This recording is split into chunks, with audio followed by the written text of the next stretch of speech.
Imagine your metabolism is a V8 engine, and OMAD quietly swapped it for a four-cylinder while the scale pretends nothing's wrong. You're doing one meal a day, but your lifts feel weaker and your body looks softer more often than people realize because the meal is light on protein and you're not lifting. In a calorie deficit, some weight loss can come from lean mass, and losing lean mass usually means fewer calories burned at rest and during activity. Then the trap tightens. You move less without noticing. Recovery slides, cravings get louder at night, and progress stalls for weeks even while you're consistent.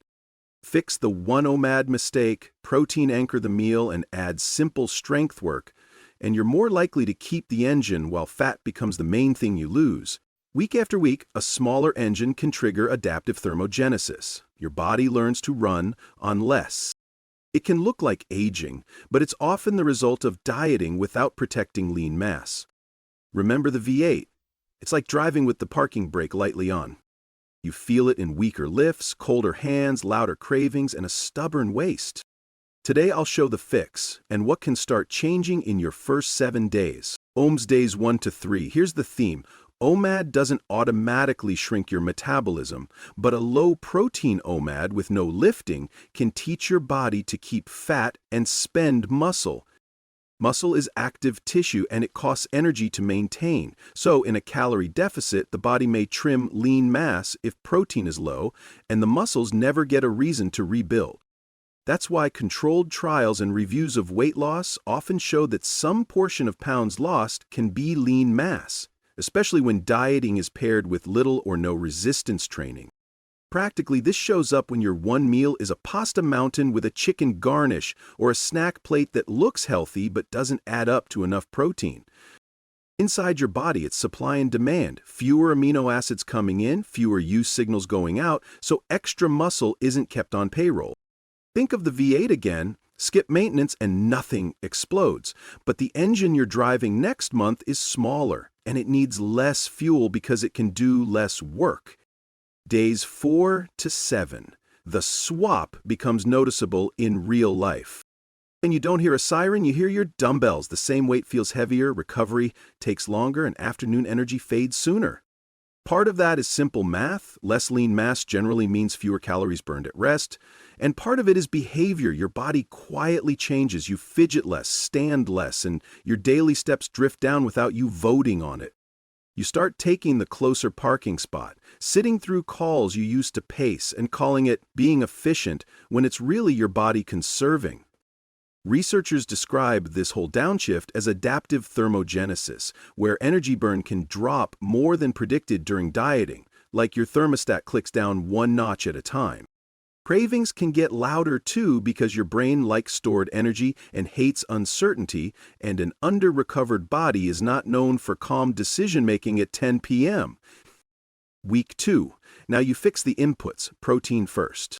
Protein isn't magic, but it is the building material for muscle, and higher protein diets are consistently linked with better lean mass retention during fat loss in many studies and meta-analyses. A practical target that shows up often is around 1.6 grams per kilogram per day, about 0.7 grams per pound, adjusted for your size, appetite, and training.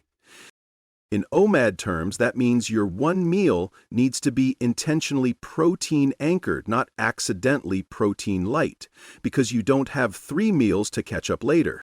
Start the meal with a clear protein source, eat that first, then build the rest of the plate around it. Think of protein as the frame of the house and carbs as the furniture.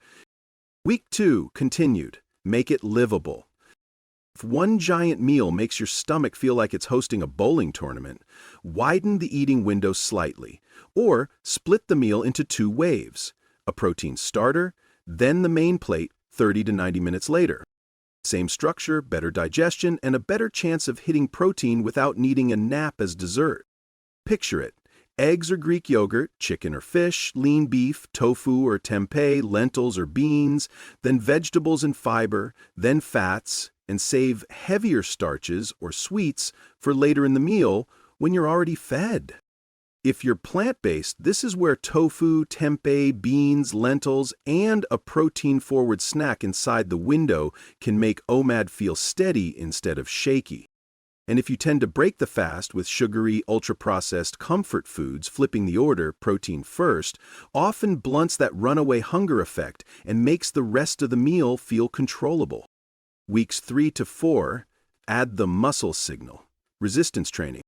You don't need a perfect program, you need consistent tension, and trials comparing diet only to diet plus lifting repeatedly show better body composition when resistance training is included. Keep it simple. Push, pull, squat, hinge, 2 to 4 days per week, gradually getting a little stronger. That can be dumbbells, machines, bands, or body weight. What matters is progressive effort, not a cinematic gym montage. If you're busy, do 10 to 12 minutes, 2 sets each, and stop with 1 or 2 reps left in the tank. The goal is a signal, not a collapse on the floor. Real people notice this fast. Strength stops sliding, sleep improves, and you start looking trained instead of just smaller because you're not deflating the engine to lose weight. Weeks 4 to 8, the mirror usually gets more honest. When muscle is protected, more of what you lose is likely to be fat, so the waist changes even if the scale stays moody. You may notice your shoulders and legs look firmer, your posture improves, and your daily energy feels less like it runs on coffee and sheer attitude. Track the practical markers, waist, strength, sleep, and how your clothes fit, because those move before the scale decides to cooperate. Also keep your baseline steps steady. When NEAT drops, the deficit shrinks. If your strength is holding or improving, that's a strong sign you're protecting muscle.